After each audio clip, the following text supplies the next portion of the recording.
us. And I know that you just got the message that this presentation is being recorded. I'm very grateful to our executive board, our NOMELEC committees, and other committees that collaborated with us in making sure that we provide with you the information that you would need to run for our upcoming NOMELEC. So with that, I will turn it over to Dr. Gloria Beriones to give her opening remarks. So good afternoon, everyone, and thank you to all my colleagues across the country. And when I see faces right here, it gives me a warm heart, thanking all the committees, the NOMELEC, the bylaws, the ethics, the parliamentarian that is present, Dr. Hermosa, the membership committee chair, and who else is the other, all the committees that prepared to deliver the guidelines that will make this NOMELEC process simple and really be meaningful to all the candidates and to all the members of the PNA of America. So without further ado, I want to thank all of you for being present, as well as wishing you a happy Thanksgiving to you and your families. Thank you. Thank you so much, Dr. Beriones. I would like to request Carol if she could please project our agenda for today. We will go over each of the presentations, and as you can see, this session is being recorded. Each speaker will go over his presentation based on the allotted time. Questions and answers will be entertained at the end of the last presenter. So we have a total of 8 presenters. You can post your questions on the chat box, and we have our chat moderators that will monitor your questions. Once we open our question and answer portion, Dr. Merly Ramira will moderate and make note of the questions that were previously posted. And if you would like to raise your hand and ask a question, please click on the reaction icon on the lower navigation bar. For those that are not able to participate today, we will post the presentation at our website. Since this session is being recorded, we will also collate any questions that are being posted if in case we run out of time, and we will be sending this to everyone as an email blast for the participants that joined today. If you have further questions after our forum, please send your email using info@mypnaa@gmail.com. So with that, I turn it over to our first presenter, Ms. Carol Robles, who is our co-chair for NOMELEC.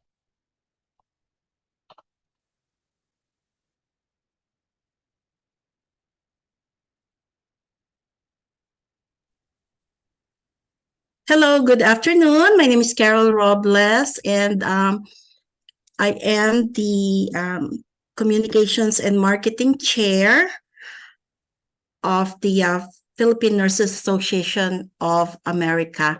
So we're talking about timelines, and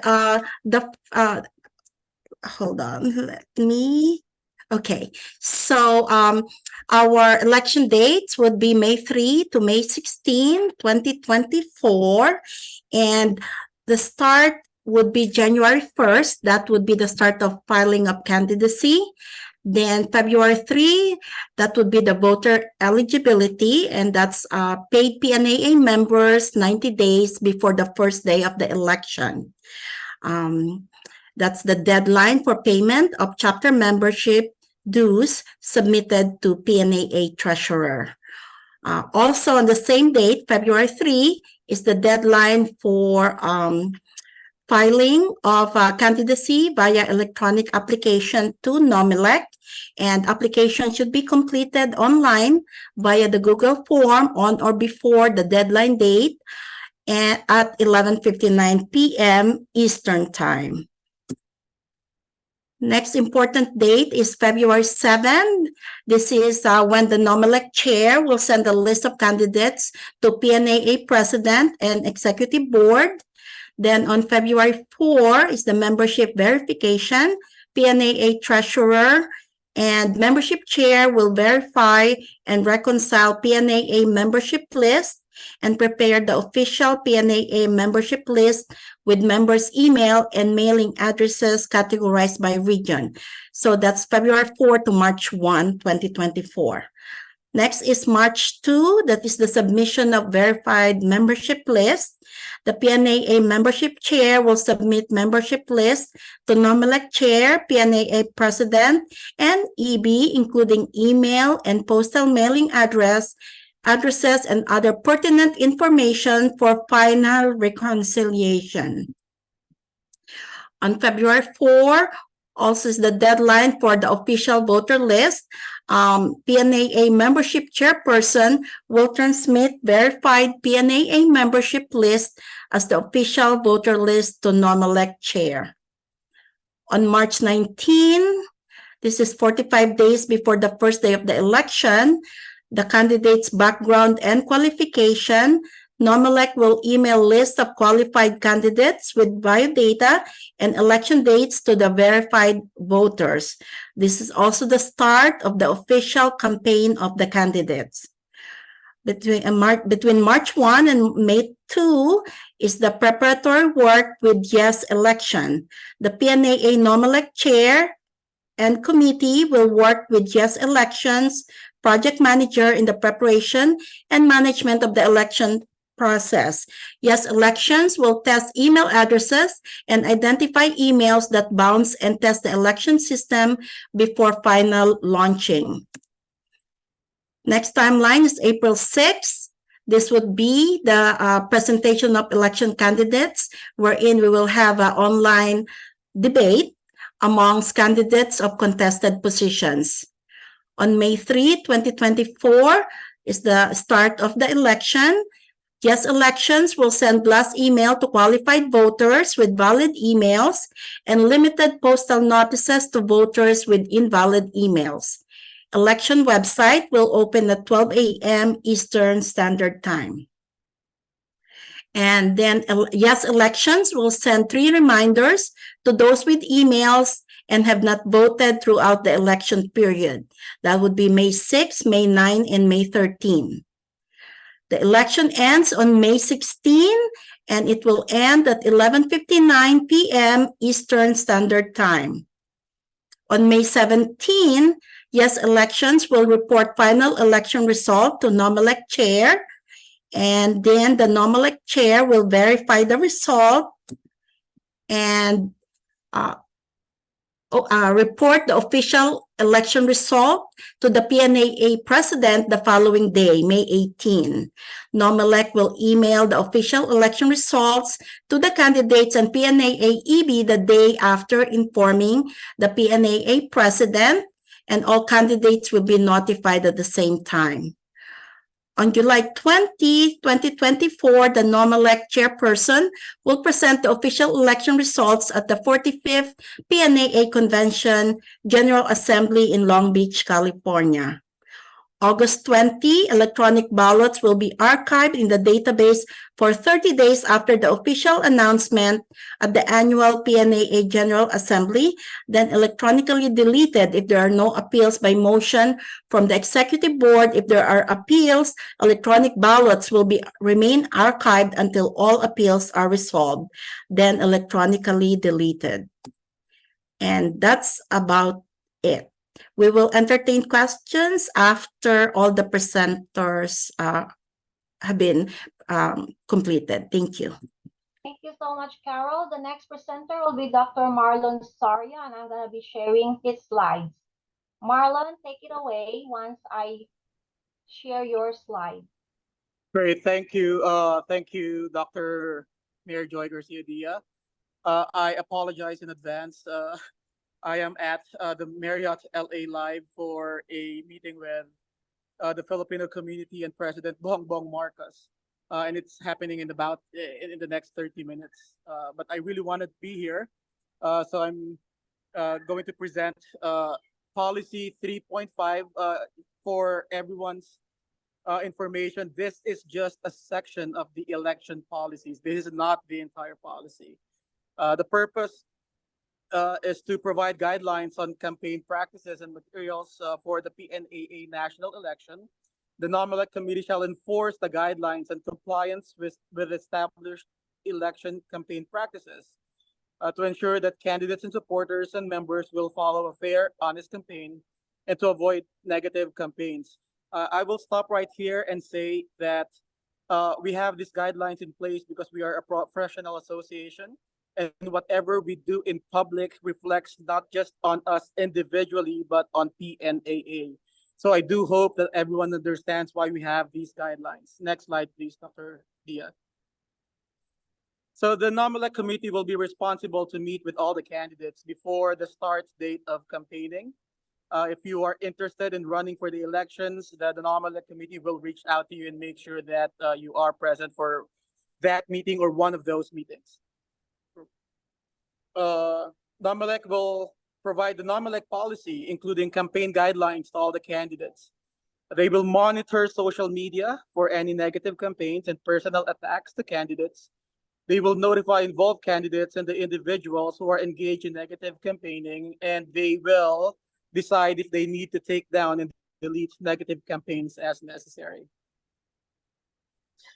The NOMELEC committee will discuss unacceptable practices by candidate and supporters, such as giving gifts or favors, negative flyers, and brochures that may be perceived to influence the election process. They will ensure that the candidates focus on positive attributes rather than the perceived negatives of any candidates or opponents, and notify candidates that campaign materials and messages in social media needs to stop the day before voting commences, and that no more campaigning will be held during the election voting days. All election campaign materials posted in social media during the start of the election and throughout the election voting days will be deleted. Slide, please. The NOMELEC will notify the candidates. Slideshow. Hold on, sorry.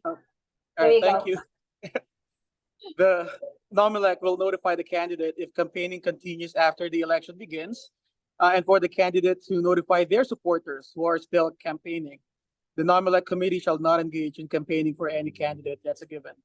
Chair of NOMELEC receives election campaign complaints on a formal complaint form.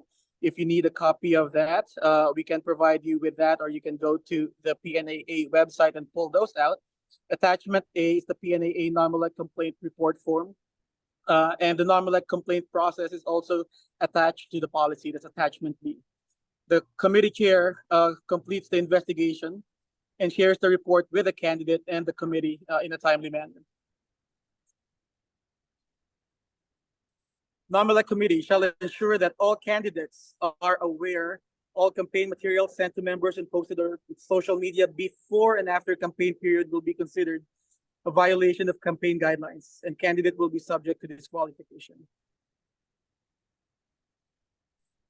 And here, part of the section of policy 3.5, the candidate responsibilities. All candidates will be responsible for their campaigns, including their supporters who are campaigning for them.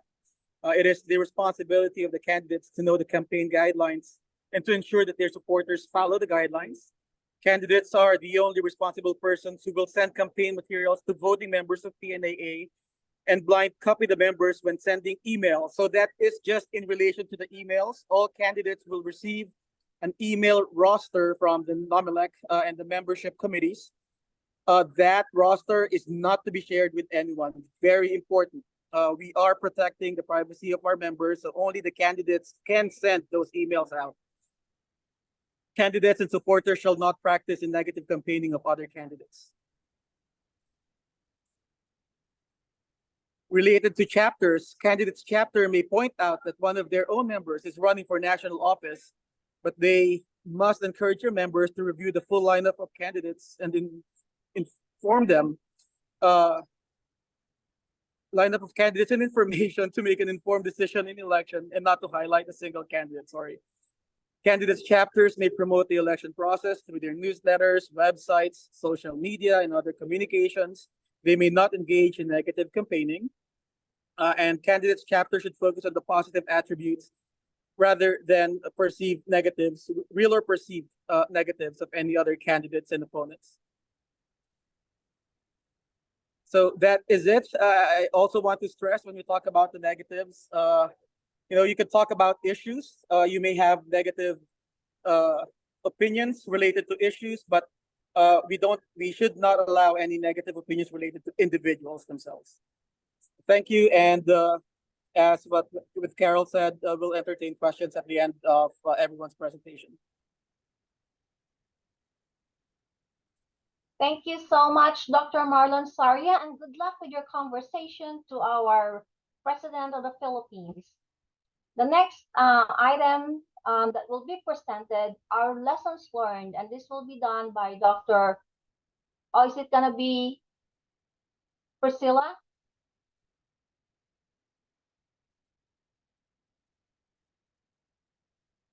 Dr. Sagar, you are muted.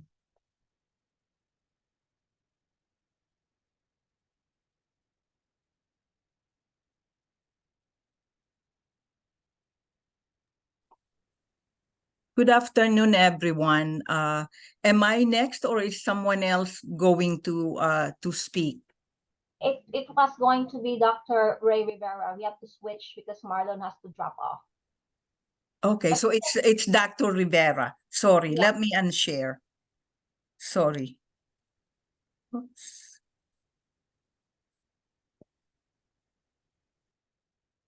So Mary Joy, you could show my PowerPoint. Yes. Slide view. Yep. Thank you. Good afternoon. That's first. Please not to move the slide yet. Please go back to the title page. Thank you. So good afternoon, everyone. I'm Dr. Ray Rivera, President of the Philippine Nurse Association of America in 2010 and 2012, Corporate Director of Nursing Research and Innovation at New York Presbyterian. It's a pleasure to be here to discuss the vital lessons we've learned from the elections within the PNAA. And this election are not just a formality, but a cornerstone of our democratic values and organizational integrity. Marlon discussed us a little bit that it's important to have organizational integrity. Next slide, please. PNAA plays a crucial role in supporting and advocating for Filipino nurses across America.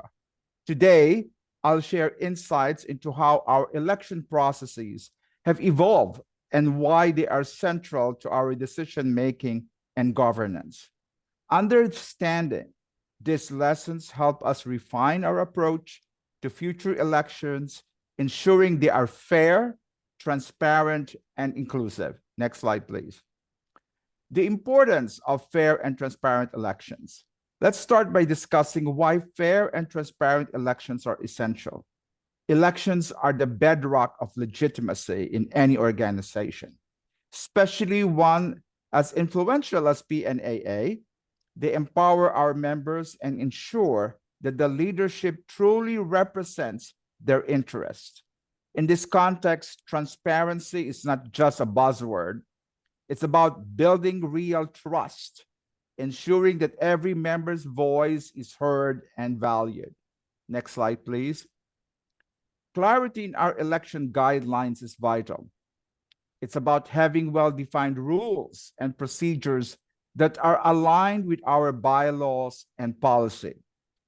This clarity extends to every aspect of the selection process, from who is eligible to vote to how and when the voting takes place. Such guideline transparency helps avoid confusion and ensures everyone is on the same page. Next slide, please. Regarding membership and voting eligibility, which was discussed already by the two speakers, it's essential to have a clear-cut dates. This not only helps us in maintaining the integrity of our elections, but also ensures fairness.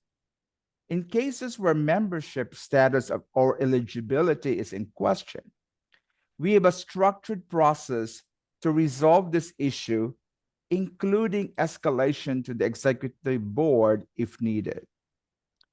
Next slide, please.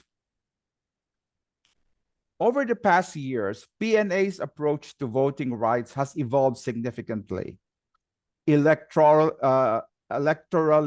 voting of 1 vote to 20 chapter members, then later 1 vote to 10 chapter members, and we move from an electoral vote system to one where every chapter member has a direct voice. This shift has ensured that all members feel represented and involved in decision making. And that's great. Everybody has a voice. Next slide, please. In any democratic process, building trust through transparent procedures is non-negotiable. In PNAA, we've implemented various members to ensure our election processes are transparent as possible. This approach has strengthened our members' trust in the election outcomes and the organization as a whole. Next slide. Effective communication is key. We provide various platforms to our candidates to communicate their platforms and visions to the electorate, such as newsletters, meetings, digital channels, or social media. Marlon talks about negative advertisement, so we need to abide with the policy. This direct line of communication is crucial for members to make informed decisions when they cast their votes. Next slide, please. After each election, we must conduct a comprehensive review and solicit feedback. We haven't done this, but we should. This practice is not about pinpointing what went wrong, but about continuous improvement. We learn from each election, applying these elections to improve the next one. It's a journey of ongoing development towards perfecting our election process. And the last slide, well, 2 more slides actually. To conclude, the lessons we've learned from past elections are invaluable. They guide us in refining our processes, ensuring they are fair, transparent, and inclusive. As we continue on this journey, we remain committed to enhancing our electoral process, reflecting the true spirit of democracy within PNAA. I hope, last slide, I hope this presentation has provided valuable insights into our election process. The questions and answer will follow at the end of the presentations. Thank you for all your time and attention today. If you have further questions or you wish to discuss this topic more, you may contact me, and my contact information is on the screen. Your engagement and perspectives are what make PNAA a vibrant and dynamic community. Thank you. Thank you so much, Dr. Ray Rivera, for those lessons learned. And then let's hand it over to Dr. Sager, who will go over the Ethics Committee recommendation.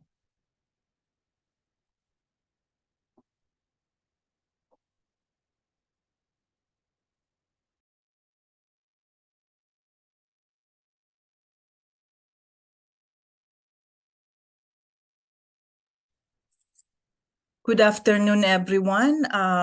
I'm Priscilla Sagar. I'm a PNAA board member and chair of Ethics Committee in the Patnubay program.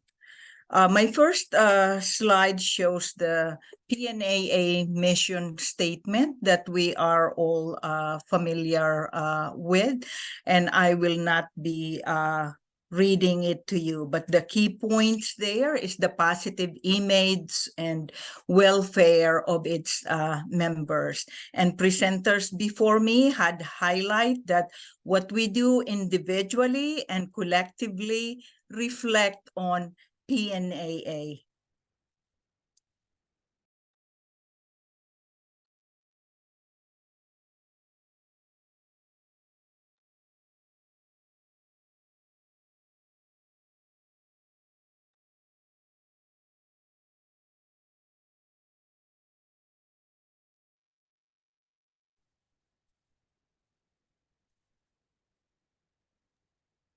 Okay, the code of ethics is in front of us, and we are familiar with that also. Very important in this forum is PNAA policy 12.1, which is located on the PNAA website right after the bylaws under policy and procedure.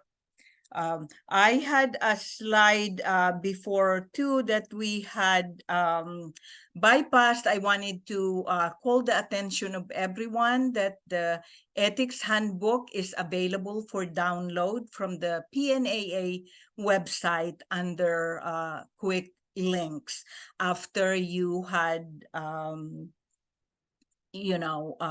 logged in. We had the ethics committee had distributed to the RVPs copies for all PNAA chapters. We also gave copies to the executive board and the advisory council. Okay, NOMELEC the ethics policy 12.2 is on page 9 of the ethics handbook, and it deals with avoidance of misrepresentation, conflict of interest. It's very important. Conflict of interest is a situation where an individual has conflicting issue between that they need to disclose right away, and also something that the person needs to recuse from any discussion of that issue. And part 3 of ethics policy 12.2 is unethical behavior and conduct. And those are all specified. There is also a form that a member could use for the complaint and grievance. All this 12.1, 12.2, and 12.3 are found on the website, and then Yeah, 12.2 and 3 are also on the handbook. Dr. Sagar, please remove the prompt because the people cannot see what's going on your PowerPoint. It's disappeared now. Well, it disappeared now, so just move on. Yeah, I'm sorry, I didn't see that. And we will have a Q&A at the end of all presentations. If there's any question that needs to be answered later, I also have left my my email. Thank you. Thank you so much, Dr. Sager. And as what we have said, we will be sending the presentations over to the participants here, and it will also be posted on our website. Our next presenter will be Miss Emily Danuco, who is our membership chair. Take it away, Emily. Thank you, MJ, and good morning, everyone. Good afternoon to everyone in the East Coast. So I'll be presenting now about who can run and who will be able to vote now that they have talked about ethics and guidelines and campaign and NOMELEC timeline. So let me present that.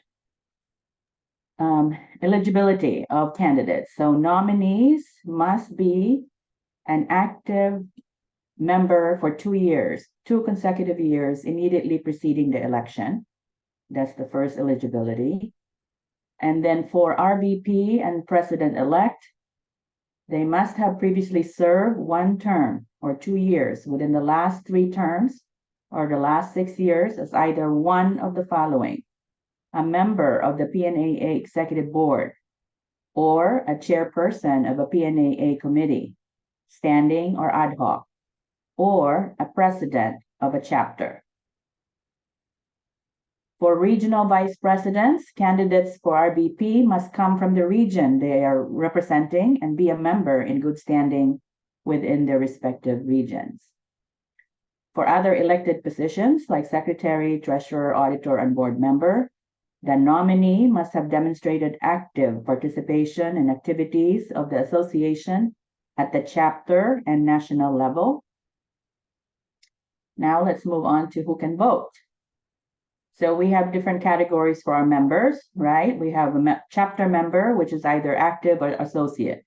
Active member is a professional registered nurse who is a member of a state local chapter that holds PNA membership, except military personnel who has an option of membership status. And the active member associate is non-Filipino chapter member. Member at large is a professional registered nurse residing in a state where a local chapter does not exist, and they have membership directly through PNA. And the third category that can vote is the PNAA lifetime members. These are awarded to all past PNAA president. So again, active members, Filipino RN, associate is RN non-Filipino, and member at large, and lifetime members of PNA. I went over this. The chapter members must pay their dues included in the chapter membership list submitted to the PNA no later than 90 days prior to the first day of election. So by February 8th, we submit the list of membership to the chapter membership to PNAA. So everyone that in that chapter must be paid already, that's be included in this list. Membership at large who have paid their PNA due no later than 90 days prior to the first day of election. That's actually February 3rd is the first day of 90 days prior to the first day of election. And the list of members or the list of voters will be submitted to the NOMELEC committee 60 days prior to the first day of election, which is March 10th. But the list will be verified from February 3rd to March, I think March 9th, and then we submit it.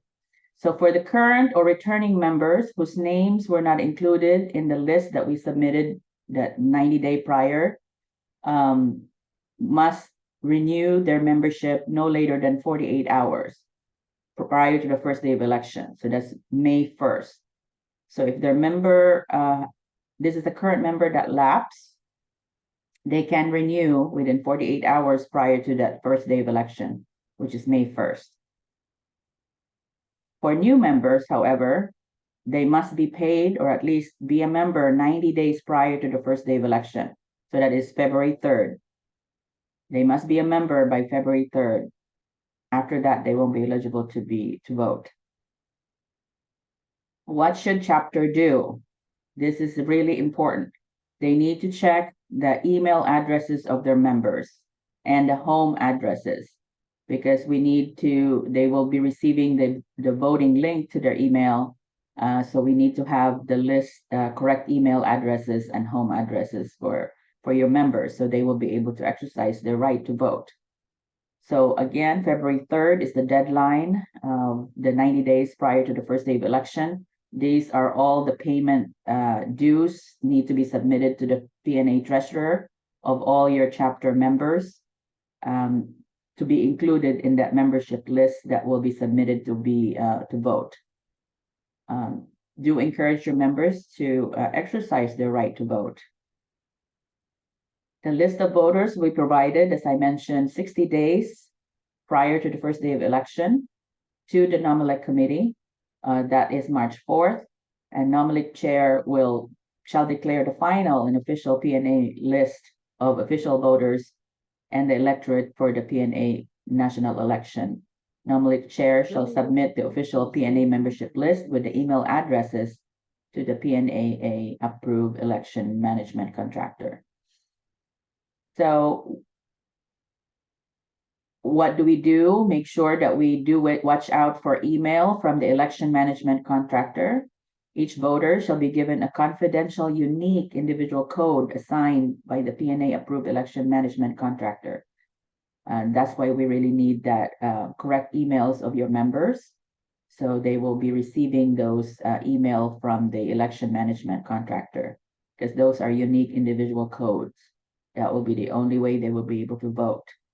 And voting starts May 3rd, ends on May 16th, as Carol had mentioned on the timeline earlier. Important dates again to remember for the president, the treasurer, and membership chair of each chapter. February 3rd is the 90 days before the first day of election. This is the deadline for all the payments of your chapter dues. Because after that, the members that are not included in that list from your chapter that have not paid, they will not be included in that chapter membership list that will be submitted to the NOMELEC. Election period is May 3rd, as I mentioned, to May 16th. So please exercise your vote, your right to vote.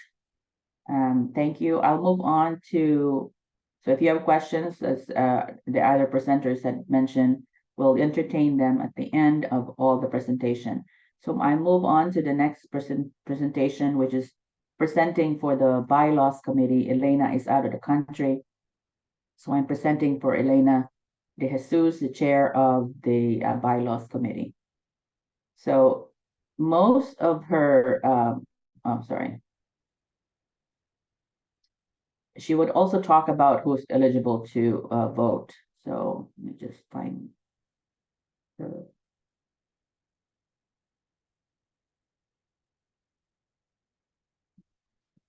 Emily, do you want me to share? Elena, yes, please. I couldn't find her now. Okay, no problem. Will do. Hold on a second. I'm just gonna go up to the top of our slide. I'm gonna put this on slideshow.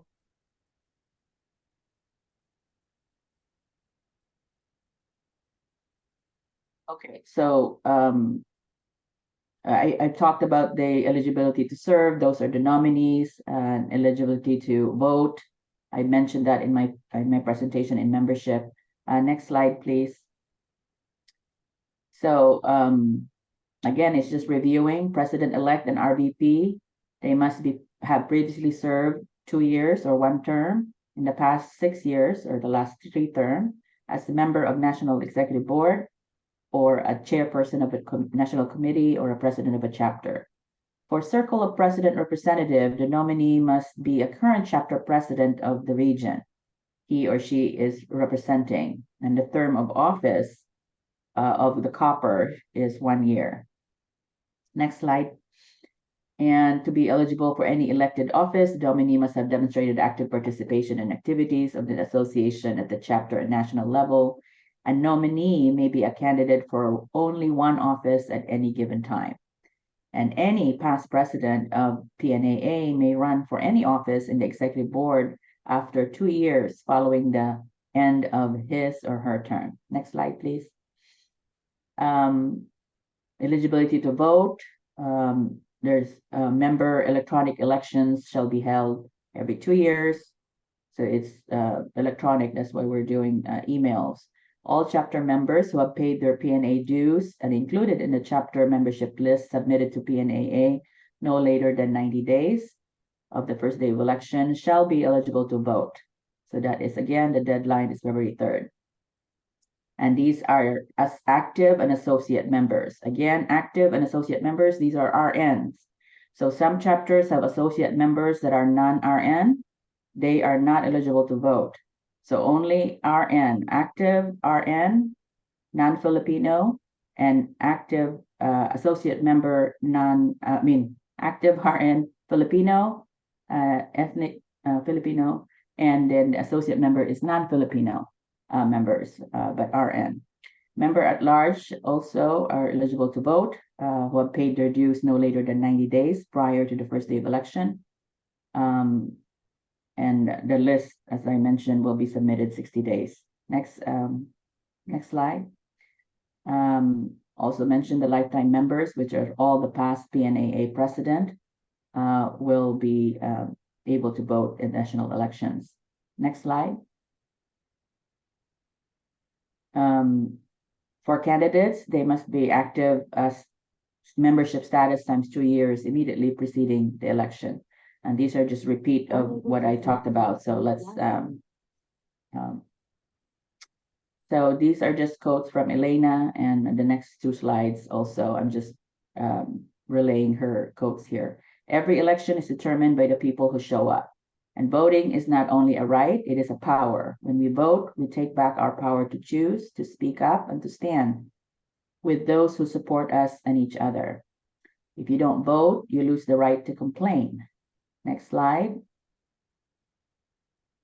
So this is really nice, so I do want to read this. Christmas Eve, 1968, when Apollo 8 spacecraft was circling the moon, astronaut Anders noticed an unexpected sight from the horizon. As the crew scrambled to look for a color film to capture this magnificent sight, their focus obviously on the exploration of the moon, they realized they hardly thought about the Earth until it appeared in the horizon, as if reminding them that the reason why they were there in the first place. In that instant, despite all the training and preparation for this moon mission, the astronauts ended up discovering the Earth. Earthwise, an iconic picture was an outcome of this discovery and changed our perception of our place in space, which fueled environmental awareness around the world. It is my hope, this is the words from Elena, it is my hope that this story stirs up not only our feelings for our environment, but also gives us a perspective on the coming election. As we focus on this coming election, let us not lose sight of the essence of PNAA. In the next few weeks or months, the official election campaign for the next officers of PNAA will commence. There will be various candidates coming out with offers of exceptional leadership and educational skills. Some self-proclaimed, and some backed up by testimonies from colleagues, families, and friends.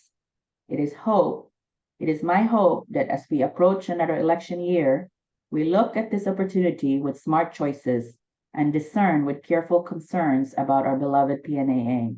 Like the picture of the Earth rising, let us look at PNAA with pride and gratitude and hope that we have indeed left it better than we found it.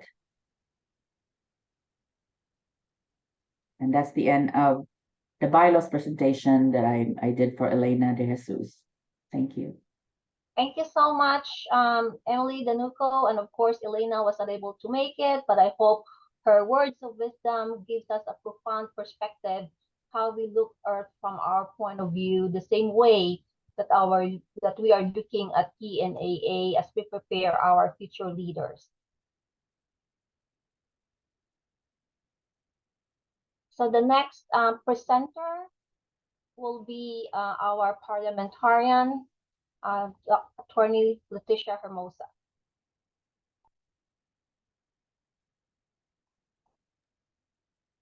Thank you very much, Dr. Mary Dia, and thank you to all the presenters for presenting the different guidelines for our election process.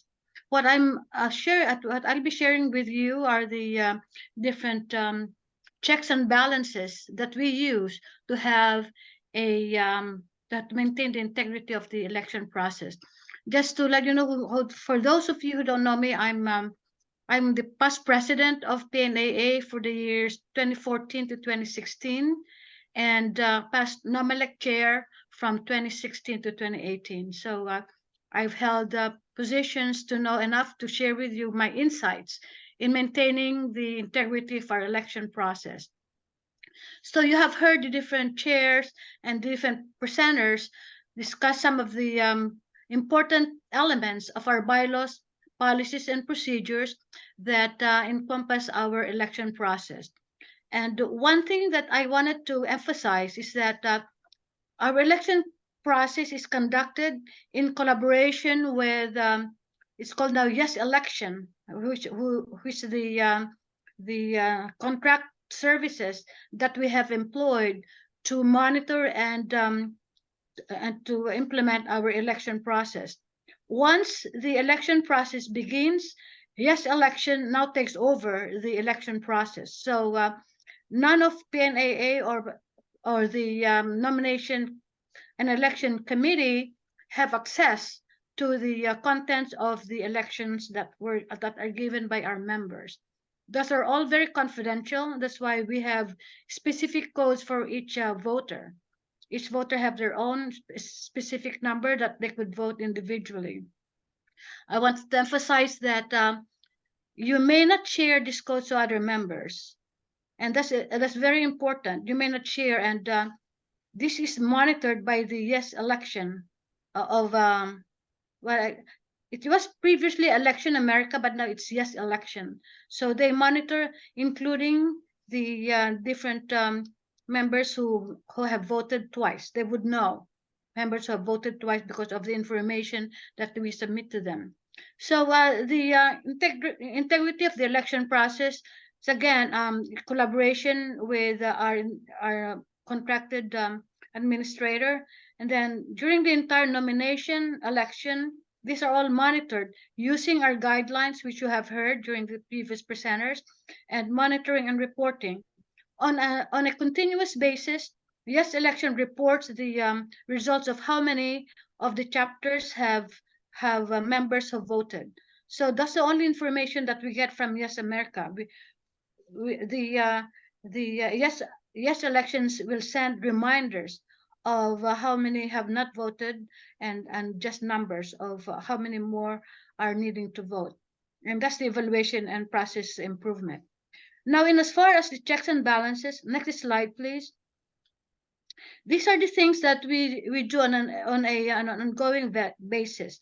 So on the perspective of the candidates, they have rights and responsibilities, and of course they have the right to run for office, but they also have responsibility to have an election that is that has integrity and as professional manner. I mean, this includes the manner of campaigning and submitting the correct information when they submit their candidacy. Of course, when they have their candidate qualification, that will include all the criteria on whether or not they would qualify for candidacy, and the NOMELEC will assess or review the candidate qualification. And one of the things that is also on the candidate's perspective is the need to know. Now, they need to know who the voters are, and it was mentioned earlier by Dr. Saria that they will be provided with information of voters because they need to know who would be voting. So that's their right, and that's the responsibility that the leadership would provide to them. In the perspective of the voters, they also have rights and responsibilities, and of course the right to vote, but they also have responsibilities to make sure that they submit their current emails. There will be testing on an ongoing basis by the Yes election, and they will check whether or not there are emails that bounce. And when they bounce, they will be given notices that their emails are not effective. So you need to have the responsibility of checking your emails or junk mails, because in many occasions, some of those information coming from Yes America or Yes election may have gone to the junk mail. So it is the responsibility of the voters to make sure that they look for those information. Of course, freedom of choice, and Dr. Saria has mentioned about looking at the campaign practices, so that they have the freedom of choice to select the best candidate that will fill the office. And most importantly, confidentiality. We have to assure the members that whatever or however they vote are held confidential. No one have access on how they voted, so they have to vote freely and select the best candidates for this coming election. Next slide, please. So after the election process, they will receive a sticker which says "I voted." So that will be the sign that they have already voted. And like I said, the integrity of the election process is a combination of all the different processes that you have heard by previous speakers, and they will all be in practice while we conduct the nomination and election process. I think we'll have questions after. Next slide, please. Yeah, that's the last slides, and we will have questions and answer after all the presentations.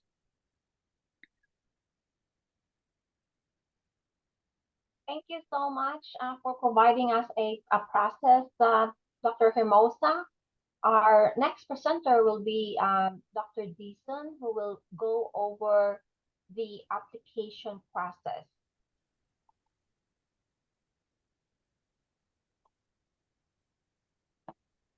All right.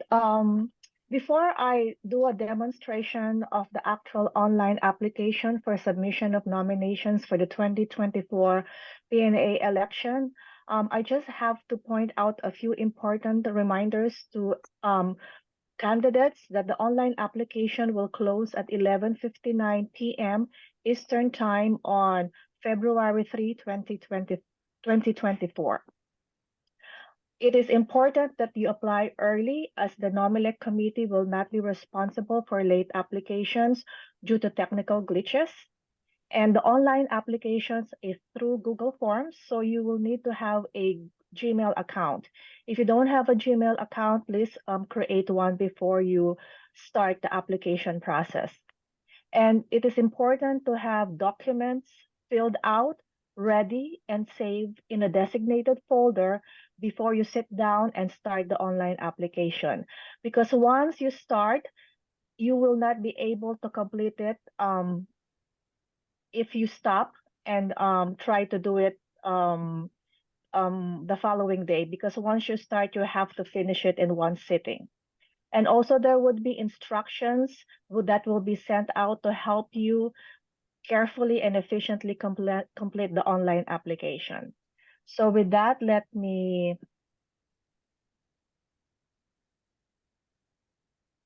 demonstrate how you fill out the online application.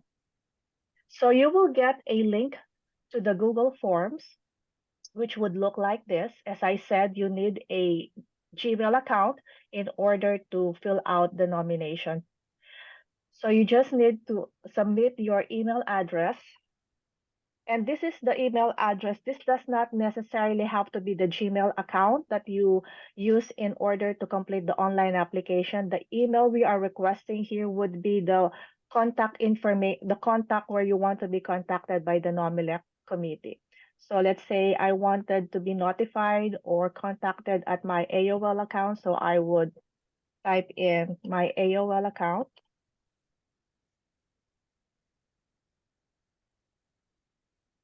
And then it would ask you several questions. Are you a PNAA member? Yes. If you submit no, if you indicate no, then you will not be able to continue.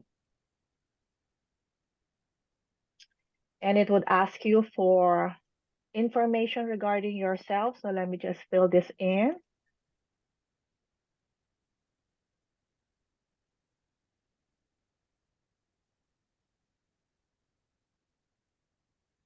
And then the credentials.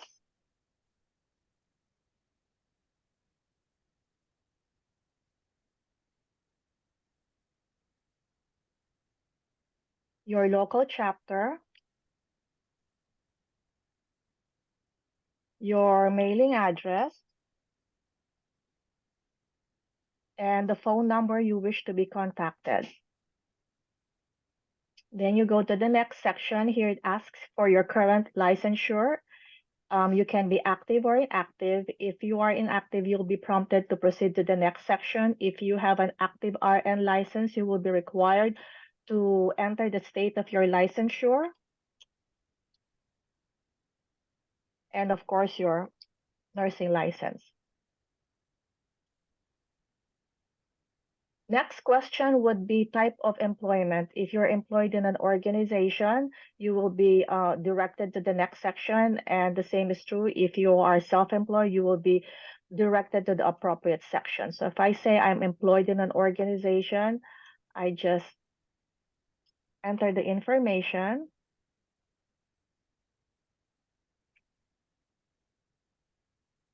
And then your phone number, your work email.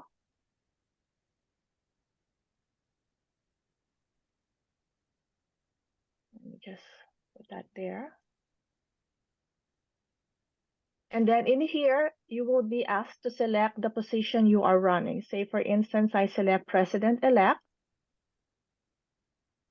And then this would be the section where you will be required to upload all the required documents. So it's highly advisable that you fill out all the required documents, and we will provide this to you, and they will be available to download from our website. So make sure you complete them first, save them in a folder so that when you are ready to upload them on the Google Forms, it would be easy and efficient. And the form is accepting both PDF file and also Word document file. So let me show you how easy it is to upload the document. Say for instance, the narrative statement, after you complete that, you just click add file. You have a choice of dropping it here or browsing from your folders on your computer. So let me just demonstrate. If you're going to browse, I will select. So I saved everything on this folder on my computer. So I will just select that specific document and it will be uploaded. And then next, add file. And if you prefer to just drag it here, if you have your folder open right next to the online application, if you only have one monitor, you can minimize them or make the windows smaller so that you can put them side by side. Or if you have a double monitor, you can put the folder in the other monitor and you can just drag them here. And I think this is all right. The same is true for the other. Just drag them here. You see how easy it is once you have all the documents complete. As I said, this accepts both PDF and Word documents. So I just demonstrated how to upload a Word document. So let's try a PDF this time. So there you go.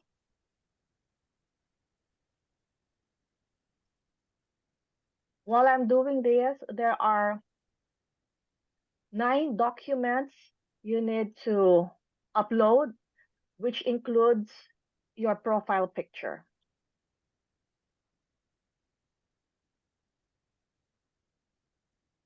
So let's do Word this time.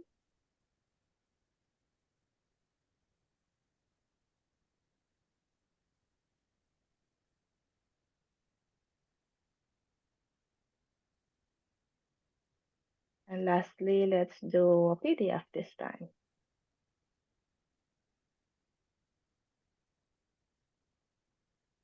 So when we send the required documents to you, they are named. I just ask that you could format the file name by starting it with your last name followed by your first name so that they would be easy to locate in the Google Drive. So once you uploaded all the required documents, in this one, it would just ask you to acknowledge that we will be using your photograph, and you can upload your photograph here. And this accepts JPEG format. And we ask that you provide a photo of yourself, a headshot photo wherein you are in a business attire and shoulders must not be exposed.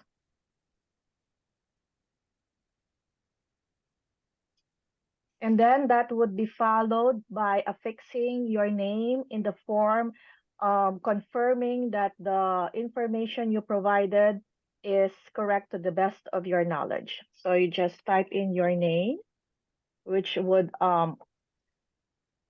be your electronic signature for your confirmation. And then after that, you just submit the form. Let it work its way through the cloud before closing the window. Otherwise, we will not be able to accept your online application. It takes a few seconds for it to refresh. So once that's refreshed, once you get to this window, it means that you have successfully submitted your online nomination. And after which, as I said, if you provided us with your email address, you will get an email confirmation of your online application. and it's just taking a while for me to get the email. But your email would have a confirmation that would look like this. Let me just show you what it would look like.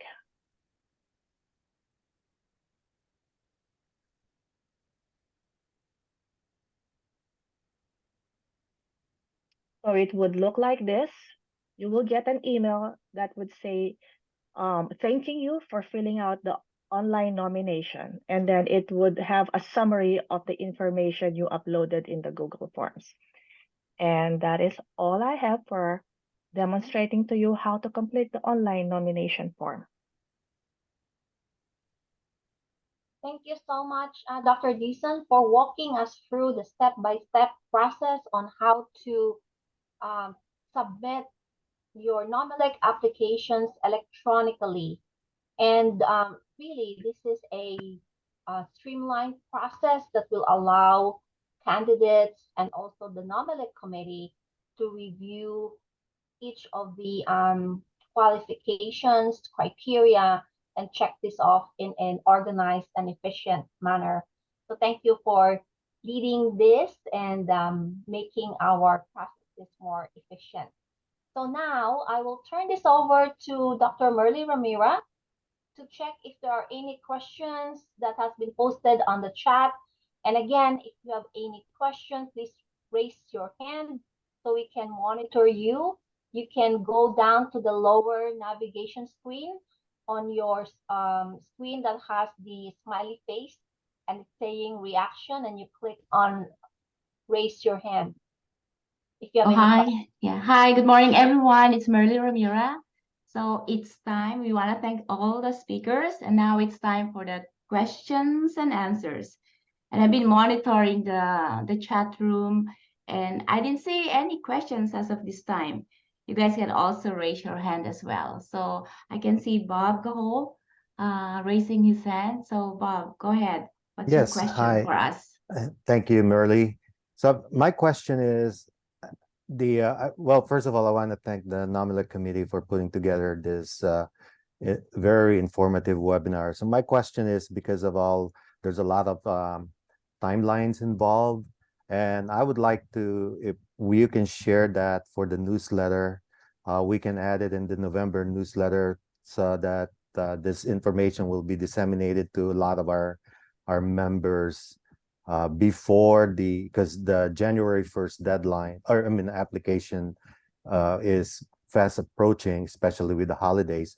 And then I have one question too, is for the January 1st application, the opening of the application, to file your application January 1st, would the email regarding the instructions be sent to us early before January 1st because of the holidays?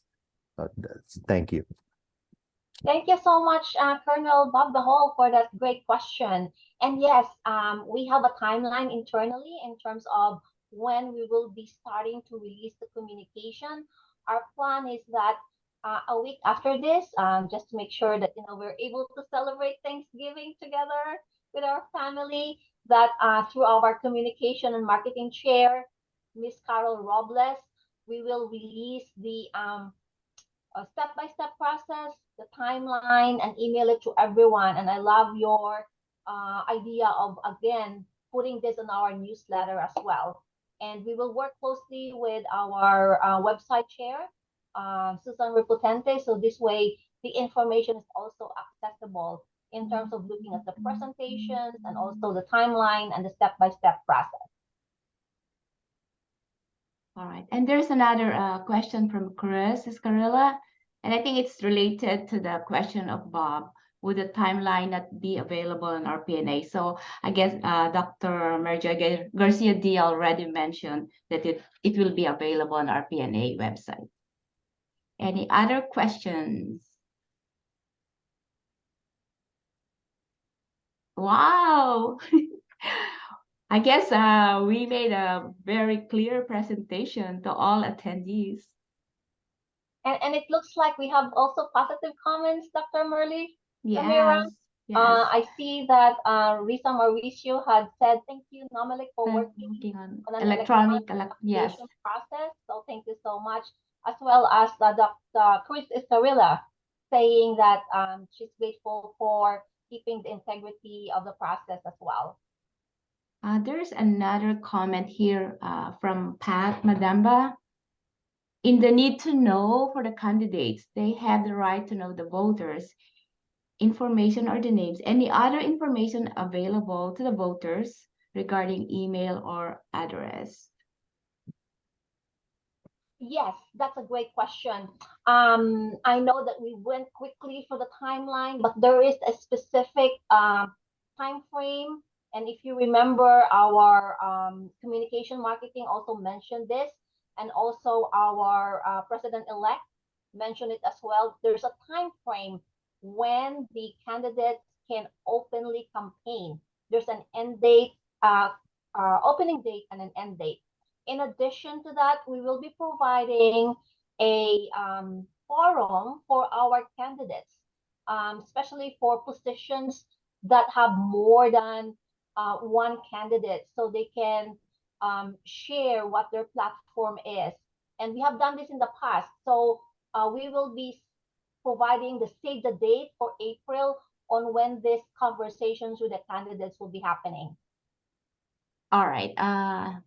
I have two people who raised their hands, so let me try Dr. Sager first. Oh, hi. And there's also a question for you, Dr. Sager. Yes. What are Okay. examples of COI? Okay, so the first one is I answered it on the chat box, a question from Chris Iscarilla, where to find the ethics handbook. So for others, after you log in, there are quick links on the right side, and you click that. The ethics handbook is there. On the second question about conflict of interest is when an individual has conflicting, there are two entities that that conflict, and I know Emmeline Yabut wants an example. For example, in a okay, as a candidate, or for example, you are running for an office and you have not disclosed an information that might be COI. That's a situation where you have a conflict of interest. It will have to be disclosed. And if people will be deciding on that, you couldn't be part of the conversation. You are going to recuse yourself. And I hope I answered your question.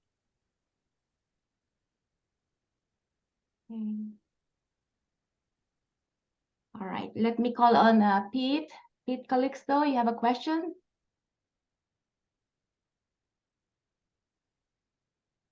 You're muted, Pete. Okay. Hi. Thank you all for the information that the panel have given. And my question is regarding timelines. Timelines, and it looks like the submission of ballots, candidacy packets are in the Eastern Standard Time. We should also remember that we have Hawaii, who is like 5, 6 hours behind. So I'm just wondering if the NOMELEC would consider the Hawaiian Standard Time as the cutoff for submission time. Thank you. Thank you for the comment, Pete. I know that that's the reason why we wanted to make sure that we communicate as early as possible. Okay. In the past, right, we have accommodated different timelines, but the committee have decided to make it consistent, because if you think about it, Dr. Deason has to be awake until like 3, 4 in the morning in order to accommodate the closing actual closing of the Google Drive in order to stop the submission of the election.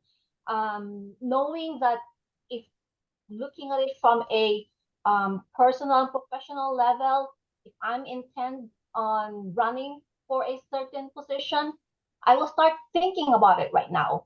And knowing that there are several information that I need to submit, this requires a thoughtful process. So it's all about being accountable to the timelines and ensuring that you submit it on time based on the Eastern Standard Time. You can't be like submitting it 2 minutes prior to the anticipated deadline, right? And this is where we challenge all of us to start being on time, right? Even with our own personal needs, we want to be able to facilitate that. So I think setting these expectations early on will help us support having a consistent process, regardless of where we are geographically located. But of course, we will bring this back to our committee. But I know that that was very intentional. There you Thank you. go. Yeah, there you go. Plan ahead if you're interested to apply. Aleli has a question here. I know we discussed about this, but she just want to make sure to know the exact date. When can the candidate officially campaign? So it's March 19. There you go, Aleli. March 19, 2024. Any other questions? I just wanted to clarify, to give an example of conflict of interest. So if you are okay at PNAA and you are a prominent, well, your work is, for example, you work in real estate, right? You need to declare that, you know, for example, you're an officer now and you might be promoting real estate or selling stuff that's a conflict of interest. But the bottom line is the key points of the conflict is that you need to declare this, that you have you have a working in the real estate and blah blah blah, and you're selling this stuff. That is important, so that the key points of conflict could be personal gain versus organizational interest. So the board member should state that, and if there are that he or she will not gain financially if the firm is selected, or if you buy products with him, right? That is obviously that it will not influence the decision to entice you to buy products for him. So that could be a conflict of interest. So just make sure that you tell them that you are a real estate agent, and that and if you buy products for me or you use my company for WebEx or whatever, if you're running a company for webinars, then it's very clear. All right, very good. Thank you, Dr. Rivera. Two more attendees raised their hands, so let me call on Dr. Sager and then Attorney Hermosa next. Okay, thank you. There's a request for me to read the conflict of interest on page 19. But before I do that, I'd like to give another example. If I were president of a chapter and I am reminding my members to vote, and I happen to be friendly with one of the candidates for board member, if I only highlight that board member instead of all the people running with their respective qualifications, then my loyalty is to my friend, not to the loyalty of the integrity of the election process. So I don't know if that clarify the conflict of interest. And may I just read it? It's on section A. It's on page 19. It says, every member elected or appointed to a leadership position has a commitment of loyalty to and must serve in the interest of PNAA. COI is a situation when a member's loyalty may be divided between the two entities. hence resulting in a personal ethical dilemma. Thank you. Thank you. Thank you, Dr. Sager. That's very informative and for us to remember. Now let's go to Attorney Hermosa. Well, thank you, Dr. Sagar, for reading the exact wordings that we have in our ethics policy.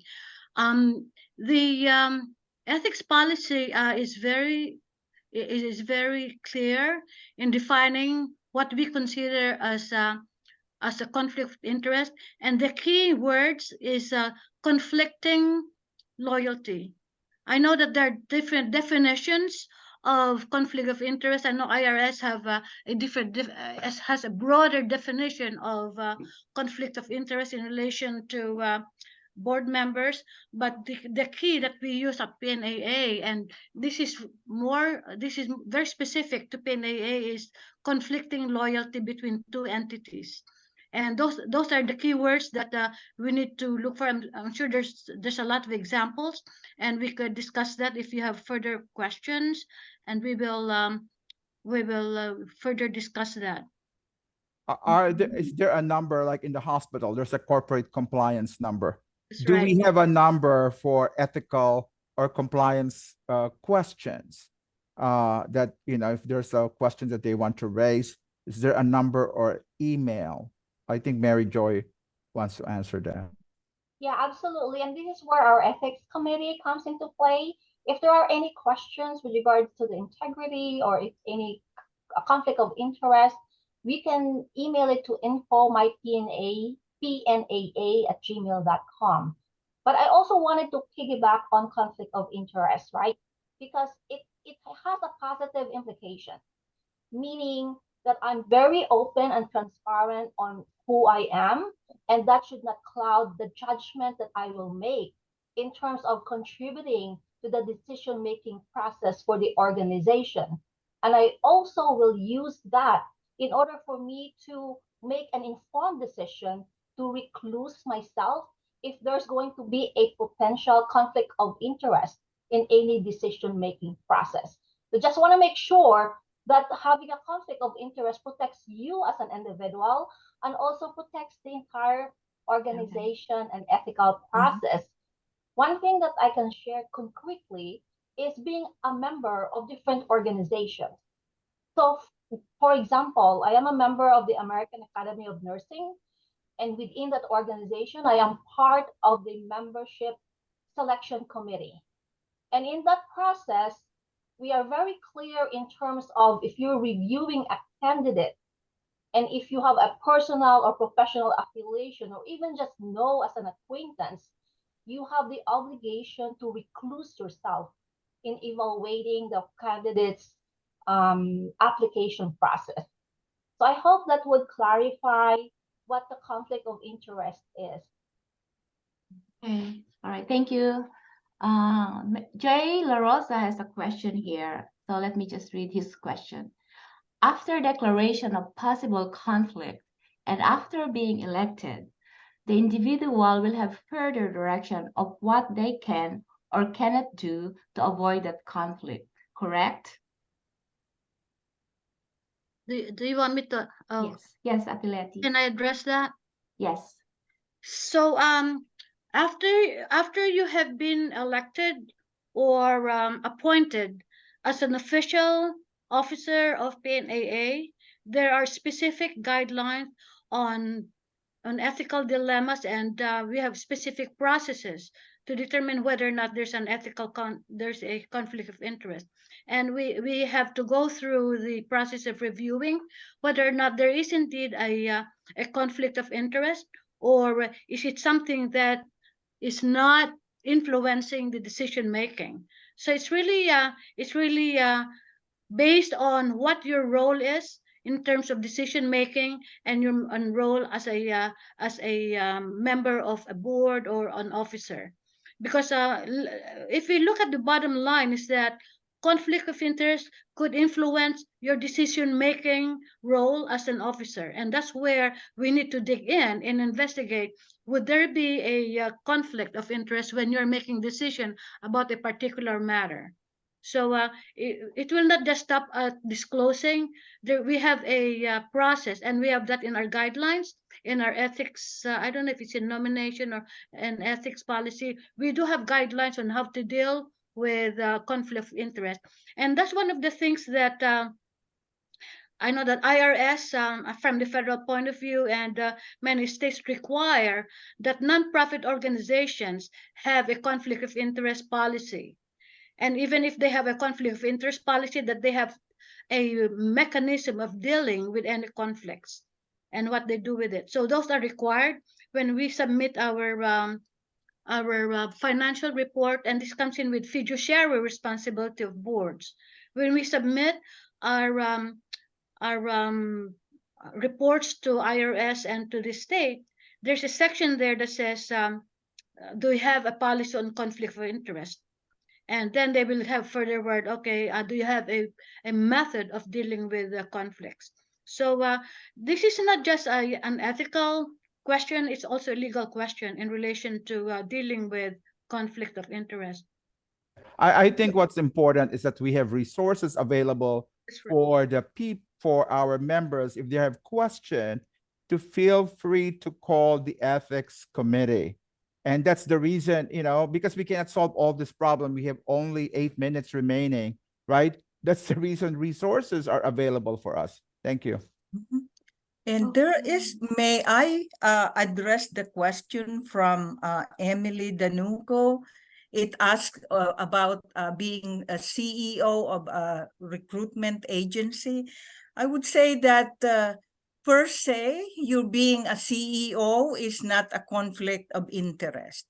But if you have recruits, like say 50 of them are eligible voters for PNAA, and you are presenting candidates, and you have 2 friends among those candidates, it will be easier for someone else to present those candidates. Or if you were to do it, you are gonna need to present everyone fairly with their qualifications, and not just focus on the 2 who you are friendly with.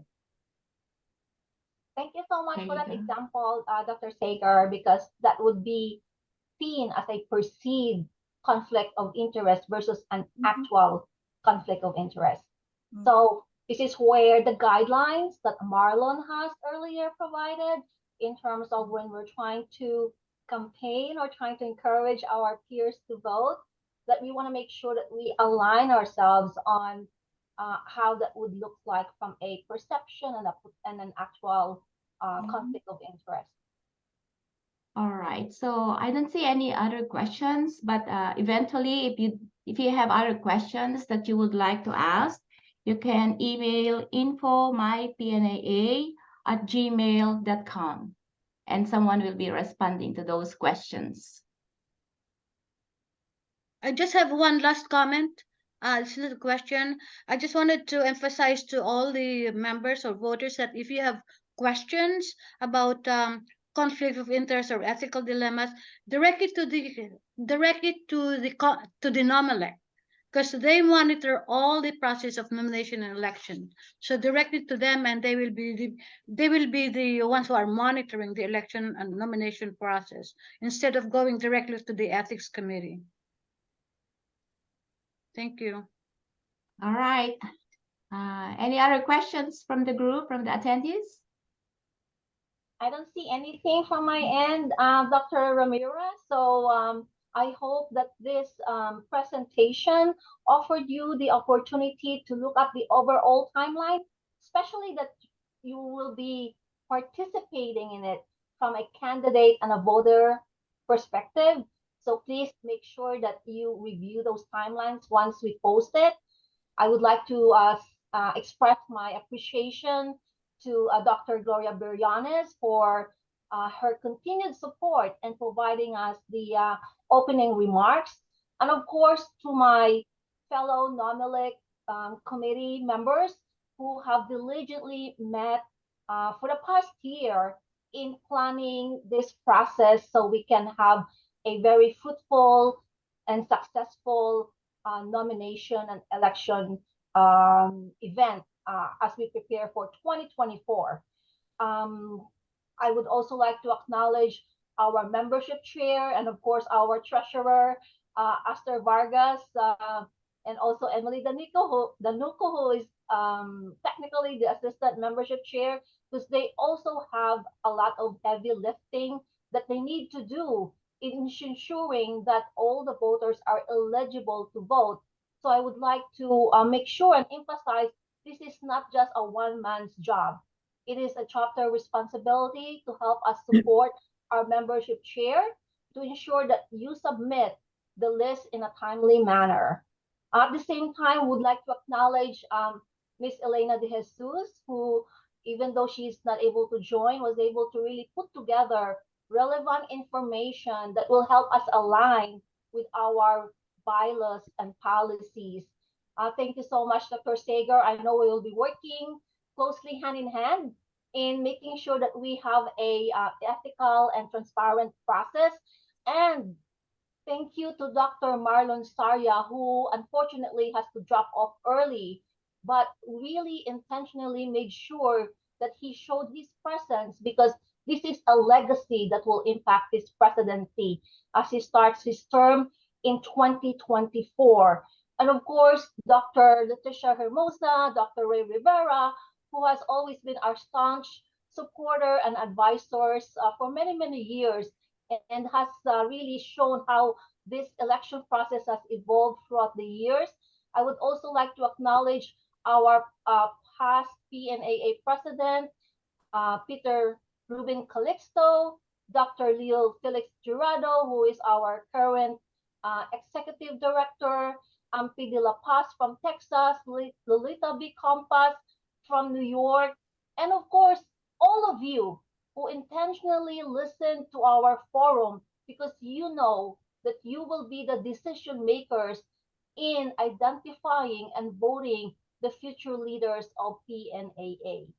So thank you so much for your participation. We wish you a very fruitful, peaceful Thanksgiving celebration for next week. And please, we are always here to serve you. Maraming salamat. And before we go, we would like to request Miss Carol Robles to, of course, open our cameras and allow us to have a screenshot. I see the participation of our NOMELEC committees here, Dr. Merly Ramira, Dr. Jennifer Dizon, Erlinda Gonzalez, and of course our handsome Angelo Bosque, who really made himself off last night so we can be here today. Thank you so much. And my Dr. co-chair, Dia, Carol I think, Robles, take it away. Dr. Dia, I think Ate Ampi Yeah, Auntie has her Ampi is hands raising up. her hand. Yes, Auntie Ampi, do you Yes, have a Ate question? Ampi, please go ahead. yes. Hi, Mary Joy. I just want to make a very short comment. This is a commendation to the NOMELEC chair, the committee, to everybody, all the presenters today, for giving us this very informational processes that has to be followed in our coming election. This will hopefully give us a result of honest, fair, transparent election, which this seminar has been so much needed in the previous years. And I hope this is the start and the beginning. And from here on, we will continue this process to further educate our future young leaders.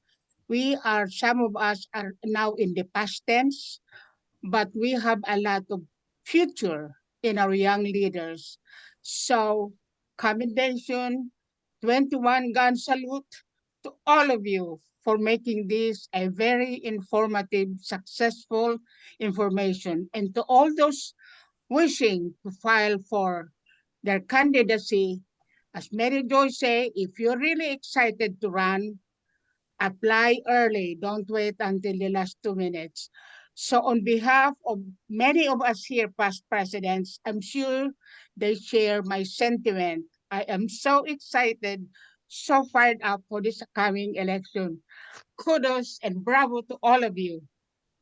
Thank So, you and thank happy you so much. Thanksgiving. Thank you so much, Ati Ampi. And of course, I stand on the shoulders of giants. And I would like to acknowledge Madeline Yu, who was the Yes. person that really paved the way in having this forum. And her template is going to be timeless as we continue to exercise this process. So thank you so much. And I see a lot of faces from different parts of our region, and I really appreciate your presence today. So, Carol, take it away and take our pictures. Okay, so please turn on your video. Whoever wants to show their faces, please. Give you 2 seconds. 1001, 1002. All right. 1, 2, smile. Okay, we're going to take another one. 1, 2, smile. All right, we're good to go. Thank you, everyone. Thank you so much. And we are on time. Have a Bye. good weekend. Happy Bye-bye. Thanksgiving. Bye. Dr. Thank Carol, may we Briones, you. have your a final copy? Thank topic. you. Bye. Great job.